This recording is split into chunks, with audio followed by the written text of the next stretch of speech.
রুই মাছ রান্না করব, একদম ফার্স্টে হচ্ছে ভেজে নিয়েছি। আর শখ হয়েছে লাইফে ফার্স্ট হচ্ছে এই যে সিমের বিচি দিয়ে রান্না করব।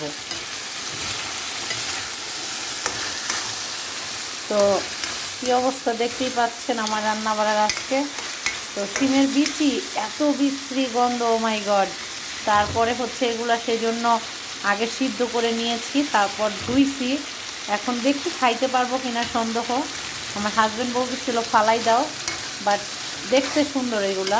তবে জানাবেন আপনারা কিভাবে খান এগুলা, সিমের বিচি। এগুলা তো ফ্রিজের, আবার ভাইবেন না যে তাজাগুলা, বাহিরে তো ফ্রেশ আসে না।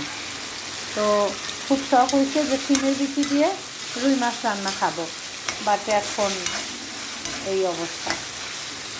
আর এদিকে হচ্ছে এটা খুবই দারুণ হইতেছে। এটা হচ্ছে